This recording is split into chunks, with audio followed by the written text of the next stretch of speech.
मैं सुष्मिता मिश्रा, आप देख रहे हैं 4 पीएम न्यूज नेटवर्क। इंडिया गठबंधन का हाल आपको देख ही रहे हैं, जिस तरह से इंडिया गठबंधन का बिखराव हो रहा है। उत्तर प्रदेश में अखिलेश यादव ने कह ही दिया था कि अगर कांग्रेस सीट शेयरिंग के लिए नहीं मानी तो हम अलग कदम उठा सकते हैं, और भी बहुत सारी चीजों में उन्होंने शर्तें रखी थी। लेकिन अभी 2 दिनों से एक खबर आ रही है नीतीश कुमार की। जिस तरह से नीतीश कुमार ने इस गठबंधन की अगुवाई की थी, और अब खबरें आ रही हैं कि नीतीश कुमार फिर बीजेपी में शामिल हो सकते हैं, और लगातार ये खबरें बनी हुई है। और यहाँ तक कि ये भी पता चल गया है कि अब नीतीश कुमार आज शाम तक बीजेपी में शामिल हो जाएंगे, क्योंकि तेजस्वी यादव के भी बयान सामने आ गए हैं। उन्होंने कहा है कि मतलब इतनी जल्दी बदलाव नहीं हो पाएगा, और नीतीश कुमार के बदलने का, इस तरह से सरकार में शामिल होने का, इसके पीछे का क्या इशारा है, क्या करना चाह रहे हैं कि बीजेपी में अगर वो शामिल हो जाते हैं तो इंडिया गठबंधन का क्या होगा, क्योंकि प्रमुख अगुवाई इंडिया गठबंधन की उन्होंने ही की थी। उत्तर प्रदेश में गठबंधन का क्या हाल होगा, और राहुल गांधी की भारत जोड़ो यात्रा जब पटना में पहुंचेगी 30 जनवरी को, तो उसमें क्या होगा, क्योंकि नीतीश कुमार तो उसमें शामिल नहीं हो रहे, शामिल हो रहे हैं आज वो बीजेपी में। इन सभी तमाम खबरों में आज इसी पर हम बात करेंगे। हमारे साथ रोहित अग्रवाल जी जुड़ चुके हैं। रोहित जी, बहुत बहुत स्वागत है। आप यूपी से हैं। क्या लगता है कि इंडिया गठबंधन जिस तरह से बिखराव की स्थिति में आ गया है, 2024 का चुनाव है, क्या लगता है कि कुछ चीजें बदलेंगी?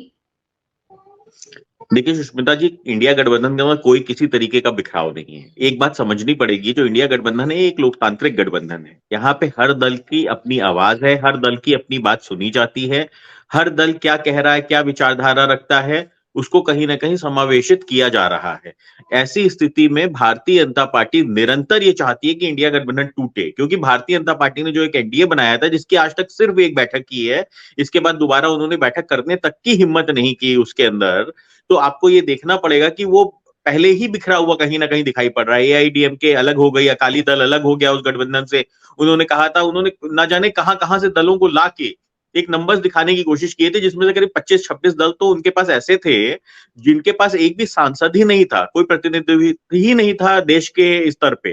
तो ऐसी स्थिति में भारतीय जनता पार्टी को पता है कि मुद्दों के ऊपर भारतीय जनता पार्टी बहुत कमजोर है। भारतीय जनता पार्टी निरंतर ये अफवाह फैलाने की कोशिश करती है, या अगर हम सांस भी लेते हैं तो वो कहती है साहब 2 बार सांस ज्यादा ली थी इन्होंने। तो वही स्थिति इन्होंने बिहार में कर रखी है कि नीतीश कुमार जी के ऊपर कहीं ना कहीं दबाव बनाने की कोशिश कर रहे हैं ये, और अफवाहों से अपनी गोदी मीडिया जो इनके पास है एक, उससे कहीं ना कहीं एक माहौल बनाने की कोशिश कर रहे हैं कि नीतीश कुमार जी अलग होने के लिए प्रयास कर रहे हैं। परंतु नीतीश कुमार जी वो व्यक्ति हैं जिन्होंने इंडिया गठबंधन की नींव रखी थी। अगर आप थोड़ा सा पीछे जाइए तो नीतीश कुमार जी ने पूरे देश के अंदर जिन दलों के अंदर कहीं ना कहीं असंतोष था, उन दलों को भी कांग्रेस के साथ आने के लिए एकजुट करने का काम किया था, और पूरे देश के अंदर उन्होंने दौरा किया था। साथ में उनके साथ तेजस्वी यादव जी भी देखे जाते थे। जब लखनऊ आए थे तो तेजस्वी यादव जी उनके साथ आए थे, जब अखिलेश यादव जी से बातचीत करने के लिए नीतीश जी आए थे। तो ऐसी स्थिति में जो व्यक्ति नींव का पत्थर रहा हो इंडिया गठबंधन का, उस व्यक्ति के लिए इतनी जल्दी ये समझ लेना कि वो जा रहे हैं भारतीय जनता पार्टी में, ये मुझे लगता है कि बहुत ज्यादा अन्याय है। बहुत ज्यादा अन्याय, क्योंकि उनकी विचारधारा नीतीश जी देख चुके हैं कि भारतीय जनता पार्टी ने एक बार नहीं, उनको कई बार धोखा देने का काम किया है। बहुत शॉर्ट टर्म पे भारतीय जनता पार्टी ने धोखा देने का काम किया है। बिहार की अगर हम बात कर लें तो एक पार्टी हुआ करती थी वीआईपी पार्टी। उस पार्टी के पास 5 या 6 विधायक थे, वो सारे के सारे विधायक भारतीय जनता पार्टी अपने यहाँ ले गई, और स्थिति ये है कि वीआईपी पार्टी के पास कुछ भी शून्य बचा है। मतलब उसके अध्यक्ष खाली बचे, और पूरी की पूरी पार्टी उन्होंने भारतीय जनता पार्टी के अंदर सम्मिलित कर ली, जबकि उनका सहयोगी दल था। यही हाल उन्होंने चिराग पासवान जी की पार्टी के साथ किया कि परिवार के अंदर ही फूट डलवा के, चाचा भतीजे के लड़ाई करवा के, और मजा कर रहे हैं भारतीय जनता पार्टी वाले। तो ये स्थिति बिल्कुल साफ है कि हर व्यक्ति भारतीय जनता पार्टी का चरित्र समझ चुका है। चाहे वो महाराष्ट्र आप जाके देख लो तो वहां पे शिवसेना के साथ इन्होंने क्या हश्र किया। तो हर व्यक्ति को पता है कि इनके साथ सहयोगी रहने का मतलब ये है कि ये हमारी पार्टी तक हमारी सुरक्षित नहीं है। क्योंकि नीतीश कुमार जी भी जब लालू प्रसाद यादव जी के साथ आए थे गठबंधन के अंदर, तो उस समय भी यही स्थिति थी कि नीतीश कुमार जी की पार्टी ही असुरक्षित हो चुकी थी, क्योंकि कहीं ना कहीं नीतीश कुमार जी को लग रहा था कि मेरी पूरी पार्टी नीचे से निकल जाएगी और भारतीय जनता पार्टी अपने यहां उसको सम्मिलित कर लेगी। तो ऐसी स्थिति में भारतीय जनता पार्टी के साथ जाते हुए मुझे कहीं से नीतीश कुमार जी नहीं दिखाई पड़ रहे हैं। ये एक गोदी मीडिया के माध्यम से कहीं ना कहीं एक माहौल बनाने की कोशिश की जा रही है कि नीतीश कुमार जी के अंदर असंतोष है। असंतोष हो सकता है क्योंकि ये लोकतांत्रिक गठबंधन है, इंडिया गठबंधन। यहाँ पे आपकी बात सुनी जाती है, आपकी आवाज सुनी जाती है, आपके विचार सुने जाते हैं और आपके पास विरोध करने का भी हक होता है। तो ऐसी स्थिति में अगर जो भी असंतोष होगा कि तेजस्वी यादव जी और नीतीश कुमार जी के अंदर संतोष होगा, उसके लिए बैठक होगी। कहीं ना कहीं जो और अन्य दलों के नेता हैं वो बीच बचाव करेंगे। जैसा आपने देखा कल अखिलेश यादव जी का भी बयान आया कि अखिलेश यादव जी भी इस चीज पे कहीं ना कहीं मतलब उनको संतोष था कि नीतीश कुमार जी कहीं नहीं जाएंगे, क्योंकि नीतीश कुमार जी समझ चुके हैं भारतीय जनता पार्टी का चरित्र पूरी तरीके से। तो हमको ये देखना पड़ेगा कि भारतीय जनता पार्टी अपना जब एनडीए की बैठक की बात करती है तब तो वो बैठक भी नहीं करती, वो अपने दलों की सीट से शेयरिंग पे भी बात नहीं करती, वो ये भी नहीं बताती कि उनके साथ कितने दल बचे हैं, कितने दलों को ये कहां से सीटें देंगे, देंगे भी कि नहीं देंगे। परंतु जब वो विपक्ष की बात आती है, जब इंडिया गठबंधन की बात आती है, तो उनको हर चीज के अंदर हमसे जवाब चाहिए होता है। उनको ये भी समझना होता है कि साहब हमारी हमारी 4 मीटिंगें हो चुकी हैं। अगर हमारी 5वीं मीटिंग के अंदर किसी अध्यक्ष को बुखार आ जाए और वो व्यक्ति ना पहुंचे उस मीटिंग में, तो उसके ऊपर भी उनको कहीं ना कहीं कैमरा लगा के बैठे होते हैं कि साहब वहां पे क्या बातचीत हुई। उन्होंने यही काम जी। लेकिन नीतीश कुमार अगर आते हैं तो दिल से खुशी होगी। मनोज तिवारी का अभी अभी बयान आया है। ऐसे बयान हवा में, बयानबाजी हवा में तो देते नहीं नेताएं। जो नेता हैं बीजेपी के, खासकर नेता, वो बयानबाजी हवाबाजी नहीं करते, वो देते हैं, क्योंकि कहीं ना कहीं सुगबुगाहट है कि नीतीश कुमार शामिल हो जाएंगे। और जैसा कि कल भी आपने कार्यक्रम में भी देखा, नीतीश और तेजस्वी यादव अलग अलग बैठे हुए थे, राजभवन में टी पार्टी में शामिल हुए, तो उसमें भी तेजस्वी यादव नहीं पहुंचे और जहां पे उनको इंतजार किया जा रहा था। लेकिन बीजेपी के नेता आते हैं और उनकी कुर्सी की पट्टी जो लिखी होती है मुख्यमंत्री की, उसको फाड़ देते हैं। तो ये काफी ज्यादा चीजें जो जो दिख रही हैं सामने, कैमरे पे दिख रही हैं, ऐसा नहीं कि नहीं दिख रही, कैमरे पे दिख रही। तो ऐसे में कहीं ना कहीं तो लग रहा है ना कि नीतीश कुमार के अंदर नाराजगी है गठबंधन को लेकर, इस वजह से कुछ ना कुछ वो पलटी मारेंगे जरूर। देखिए, किसी भी चीज का रेफरेंस निकालना बहुत आसान होता है। किसी भी चीज का कि अगर कहीं भी किसी कार्यक्रम में हम भी जाते हैं और वहां पे कोई पट्टी अगर लगी होती है पहले से, और कोई जो आयोजक है वो कहता है कि आप यहाँ पे बैठ जाइए क्योंकि जो व्यक्ति को आना था वो नहीं आया है, तो वो आयोजक उस पट्टी को हटाता है और उसके बाद वहां पे बैठने के लिए वो कुर्सी आपको देता है। तो ऐसी स्थिति में किसी भी चीज का रेफरेंस निकालना, क्योंकि अभी तक आपने नीतीश कुमार जी का कोई ऐसा बयान नहीं सुना होगा जिसके अंदर उनके बयान से आपको लग रहा हो कि वो भारतीय जनता पार्टी के साथ जा रहे हैं। अमित शाह जी का एक पुराना बयान जरूर चल रहा है सोशल मीडिया के ऊपर, जहां पे उन्होंने कहा था कि अब किसी भी हालत में नीतीश बाबू के साथ हम गठबंधन नहीं करेंगे। तो अब क्या भारतीय जनता पार्टी इतनी कमजोर हो गई? भारतीय जनता पार्टी तो कहती है वो उन्होंने अजय गठबंधन बनाया है, वो कहीं से भी हार उनको दिखाई नहीं पड़ रही है। तो फिर भारतीय जनता पार्टी को इंडिया गठबंधन के दलों की जरूरत क्या पड़ गई? भाई आपको ये जवाब देना पड़ेगा ना अपनी जनता को, और नीतीश कुमार जी को भी अपनी जनता को जवाब देना पड़ेगा कि भाई साल भर इधर साल भर उधर। तो ऐसा तो नहीं है। नीतीश कुमार जी एक परिपक्व नेता हैं, एक सुलझे हुए नेता हैं, उनको भी पता है। वो एक, मुझे लगता है कि करीब 17-18 साल से मुख्यमंत्री चलते चले आ रहे हैं बिहार के अंदर, तो उनको भी पता है कि उनको जनता को जवाब देना पड़ेगा। जनता आपके खाली कह देने मात्र से वोट नहीं इधर से उधर कर देती है।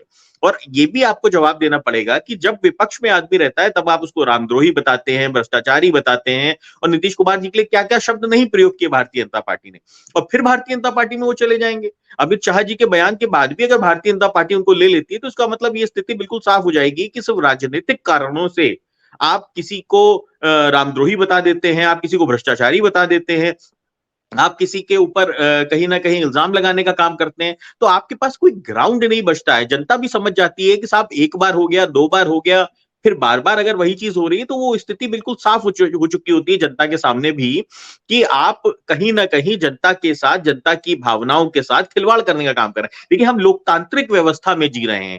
यहाँ पे कोई व्यक्ति का प्रभाव नहीं होता है, यहाँ पे जनता का प्रभाव होता है, और जनता को आपको कहीं ना कहीं अपनी बात को पहुंचाना होता है। आप 1947 में आजादी के बाद से अगर आप आज तक के चुनाव देख लीजिए, जिस जमाने में कांग्रेस बहुत मजबूत हुआ करती थी, उस जमाने में भी आपको जनता के बीच में जाना पड़ता था वोट मांगने के लिए। उस जमाने में भी आप बड़ी बड़ी रैलियां करते थे, अपने विचारधाराओं को बताते थे, हम क्या करेंगे आपके लिए बताते थे आप। परंतु ऐसा तो संभव नहीं है ना कि आप जनता से बस ये कह दीजिए नहीं जी नीतीश कुमार जी के चेहरे के ऊपर वोट दे दीजिए या मोदी जी के चेहरे के ऊपर वोट दे दीजिए। जनता पूछेगी ना आपने क्या काम किया, आपका रिपोर्ट कार्ड मांगेगी। वहीं पे भारतीय जनता पार्टी चाहती है कि उससे रिपोर्ट कार्ड ना मांगा जाए। तो हमको कहीं से भी ये नहीं दिख रहा है कि नीतीश कुमार जी कोई भी ऐसा निर्णय लेंगे जो कि कहीं ना कहीं जनता के लिए भी अहितकारी होगा। क्योंकि भारतीय जनता पार्टी से अगर आप मुद्दों की बात करोगे, जो नीतीश कुमार जी और तेजस्वी यादव जी की सरकार है, आपने देखा उन्होंने सरकारी भर्तियां दी, जिसके अंदर उत्तर प्रदेश बीजेपी के कई नेताओं के बच्चों की नौकरियां भी बिहार में जाके लगी। तो अब नीतीश कुमार जी अगर जाते हैं भारतीय जनता पार्टी के साथ, तो क्या वो मुद्दों से भटकने का काम करेंगे? क्या वो कहेंगे कि हाँ ठीक है फिर से आप राम के नाम पे वोट दे दीजिए, या आप कहीं ना कहीं धार्मिक ध्रुवीकरण करने का काम करेंगे? वो तो स्थिति नहीं बनेगी। रोहित जी, मैं यहाँ पे रोकना चाहूंगी कि आप कहते हैं मुद्दों की बात, नीतीश कुमार की जिस तरह से बातें आप कर रहे हैं, आप यहाँ राजभर की बात ले लीजिए, कभी इस पार्टी में कभी उस पार्टी में, लेकिन बीजेपी खुले हाथ उनको स्वागत करती है। उनके पता नहीं कितने बयान उन्होंने मुख्यमंत्री के खिलाफ दिए होंगे, फिर भी खुले हाथों से उनका स्वागत किया जाता है, हाथों हाथ लिया जाता है उनको। तो अमित शाह के बयान पे आप मत जाइए और नीतीश कुमार के बयान पे भी मत जाइए, क्योंकि नीतीश कुमार भी कह चुके हैं कि जान दे देंगे लेकिन बीजेपी में नहीं शामिल होंगे। उनका ये बयान है, वो कल से वायरल हो रहा है। और इनका भी बयान वायरल हो रहा है, अमित शाह का भी, कि नीतीश कुमार को हम अपनी पार्टी में नहीं लेंगे। तो ये राजनीति है, यहाँ पे कुछ भी हो सकता है, कि क्योंकि जिस तरह से अपडेट आ रही है बिहार से, और बिहार में लगातार अपडेट आ रही है कि कहीं आरजेडी के नेता अलग से वो मीटिंग कर रहे हैं, तो कहीं नीतीश कुमार के गुट जो है अलग से मीटिंग कर रहा है, तेजस्वी यादव का गुट अलग से मीटिंग कर रहा है, कांग्रेस अलग से परेशान है। तो यहाँ पे सारी चीजें खिचड़ी बन रही है बिहार में, और क्या होता है ये शाम तक क्लियर हो जाएगा कहीं ना कहीं, क्योंकि नीतीश कुमार थोड़ा सा अलग दिख रहे हैं वहां पे, क्योंकि आप सुबह से अपडेट देख ही रहे हैं, अलग दिख रहे हैं। और जिस तरह से बयानबाजियां हो रही है बीजेपी की तरफ से, वो भी अलग दिख रहा है। लेकिन अब आखिरी सवाल यह है कि गठबंधन का क्या होगा, अगर नीतीश कुमार की अगुवाई वाले गठबंधन का, जहां पे बिहार में पहली मीटिंग हुई थी, वहां अगर नीतीश कुमार साथ छोड़ देते, तो गठबंधन का क्या होगा, कौन प्रमुख बनेगा वहां गठबंधन का? देखिए सुष्मिता जी, मैंने आपको शुरुआत में ही कहा नीतीश कुमार जी कहीं ना कहीं इस गठबंधन के नींव के पत्थर थे, उन्होंने नींव का पत्थर लगाने का काम किया था। ऐसी स्थिति में किसी भी नेता के लिए ये बहुत आसान नहीं होता है कि वो उस गठबंधन के बाहर चला जाए। क्योंकि अगर आप अगुवा हैं किसी भी गठबंधन के या किसी भी संगठन के आप अगुवा हैं, तो उस संगठन को छोड़ के जाना इतना आसान काम नहीं होता है।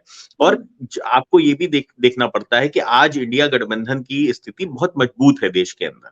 आज भारतीय जनता पार्टी पूरी तरीके से डरी हुई है इंडिया गठबंधन से। आज जो स्थिति है वो कहीं ना कहीं भारतीय जनता पार्टी भले ही अपने मित्र मीडिया के से ये दिखाने की कोशिश कर रही हो कि वो अजय है, परंतु भारतीय जनता पार्टी इंटरनली जानती है कि भारतीय जनता पार्टी को कहीं से भी बहुमत आता दिखाई नहीं पड़ रहा है 2024 में। तो इसलिए हारते हुए जहाज में कोई भी व्यक्ति चढ़ना नहीं चाहता है। तो नीतीश कुमार जी किसी भी तरीके से हारते हुए जहाज में भारतीय जनता पार्टी की तरफ नहीं देखेंगे। इसके लिए आप आश्वस्त रहिए, और मैं आपको आश्वस्त करता हूं कि एक परिपक्व नेता हैं वो किसी भी स्थिति में भारतीय जनता पार्टी के साथ अब पुनः नहीं जाने का काम करेंगे। और आपने जैसे राजभर जी की बात की, तो आज राजभर जी की स्थिति आप देखिए ना, कितनी दयनीय स्थिति हो गई है कि एक जनता से जुड़ा हुआ नेता जो पिछड़े समाज की बात करता है, जो राजभर समाज की बात करता है, आज अगर वो सिर्फ एक मंत्री पद के लिए, और उसको बेइज्जत किया जा रहा है जनता के बीच में, उसको कहीं ना कहीं अपमानित किया जा रहा है जनता के बीच में, कि आप उसकी शपथ नहीं करवा रहे हैं। आप बताइए, आप सारे काम खरमास में कर सकते हैं, परंतु शपथ ग्रहण खाली राजभर जी का आप खरमास में नहीं कर सकते हैं। तो ये स्थिति है कि जनता भी देख रही है इस चीज को कि किस तरीके से राजभर जी को अपमानित करने का काम भारतीय जनता पार्टी कर रही है। और राजभर जी भी इस चीज को समझ रहे हैं कि उनका अपमान किया जा रहा है, जानबूझ के उनका अपमान निरंतर किया जा रहा है। तो ये कह देना कि राजभर जी अगर बदल के चले गए भारतीय जनता पार्टी में तो उनके लिए बहुत कुछ हितकारी हो गया, तो मुझे नहीं लगता कि कुछ हितकारी हो गया। उन्होंने कहीं ना कहीं अपने वोट बैंक को भी ठेस पहुंचाया है, और अपने लोगों का भी अपमान करवाने का उन्होंने काम किया है। क्योंकि जो जनता आपको वोट देती है, जो आपके साथ जुड़ी होती है, उसका भी सम्मान आपके निर्णयों के ऊपर कहीं ना कहीं डिपेंडेंट होता है। तो ऐसी स्थिति में हम ये देख रहे हैं कि इंडिया गठबंधन पूरी तरीके से तथास्थ है, पूरी तरीके से मजबूत है, और हम 2024 के अंदर भारतीय जनता पार्टी को उखाड़ फेंकने में सक्षम हैं।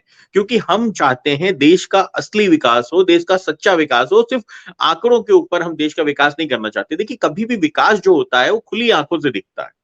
कि आप ये कह दीजिए कि सिर्फ हम नंबर्स के ऊपर हम आपको विकास दिखाते रहे और खुली आंखों से आपके पास रोटी ना हो, तो आपको ये तो कहीं ना कहीं दिखाई पड़ रहा है ना। और ये तो भारतीय जनता पार्टी स्वयं स्वीकार करती है कि 80 करोड़ लोगों को वो 5 किलो राशन के ऊपर उसने निर्भर कर रखा है। तो उन 80 करोड़ लोगों को आत्मनिर्भर कब करेंगे, उनके लिए रोजगार कब लेके आएंगे। अब वो इजराइल में 10,000 सैनिकों को आप भेज रहे हैं जहां पे युद्ध की स्थिति है, जहां पे तो आपके पास इसका मतलब रोजगार की स्थिति नहीं है ना। तभी तो आप उनको, अपने देश के लोगों को युद्ध ग्रसित देश के अंदर आप नौकरी करने के लिए भेज रहे हो। स्वयं सरकार का इनिशिएटिव है। जो मैंने अभी तक मीडिया के माध्यम से देखा कि कहीं ना कहीं वो प्राइवेट और गवर्नमेंट का इनिशिएटिव है, जिसके अंदर इजराइल में 10,000 लोगों को मजदूरी के लिए भेज रहे हैं। तो ये स्थिति बिल्कुल साफ दिखाई पड़ रही है कि अगर आपके पास उद्योग होते, या आपने इन्वेस्टर मीट की थी, आपने बड़े बड़े दावे किए थे और आपके प्रदेश के अंदर उद्योग लग रहे होते, तो आपको क्यों, आपको तो स्वयं मजदूरों की जरूरत होती, आपको तो खुद मैन पावर की जरूरत होती, तो आप तो विदेश भेज रहे हो। तो ये स्थिति बिल्कुल साफ दिखाई पड़ रही है कि ग्राउंड के ऊपर कहीं भी भारतीय जनता पार्टी का काम नहीं दिखाई पड़ रहा है। भारतीय जनता पार्टी खाली हवाई माहौल बना के अपने काम को जस्टिफाई करने की कोशिश कर रही है। तो ऐसी स्थिति में मुझे नहीं लगता कि कोई भी घटक दल किसी भी तरीके से आज एनडीए के अंदर शामिल होना चाहता है। बल्कि मैं आपको बता दूं कि एनडीए के बहुत सारे घटक दल हम लोगों के संपर्क में हैं, जो कि इंडिया गठबंधन के अंदर आना चाहते हैं, बट वो कुछ अपनी मजबूरियों के कारण, भारतीय जनता पार्टी के कुछ तंत्रों के कारण वो शायद हिम्मत नहीं कर पा रहे हैं। पर आप देख, जैसे जैसे चुनाव पास आएगा, आप देखिएगा इंडिया गठबंधन आपको एक मजबूत गठबंधन के रूप में दिखाई पड़ेगा, और हम आपको एक अजय गठबंधन देने का काम करेंगे, जो कि जनता को जिसमें विश्वास हो कि वो भारतीय जनता पार्टी को हराने जा रहा है, और एकजुट होकर जनता हमको वोट देने का काम करे। चलिए रोहित जी, आपने कहा नीतीश कुमार नहीं शामिल होंगे, आपका फिर एक बार इंटरव्यू लेंगे अगर नीतीश कुमार शामिल हो जाते हैं बीजेपी में, तो एक बार आपकी बातों का एक बार फिर से आपके साथ बैठेंगे और एक इंटरव्यू जरूर लेंगे। बहुत बहुत धन्यवाद, आपने इतना अच्छा टाइम दिया और इतना अच्छा बोले आप। धन्यवाद, धन्यवाद।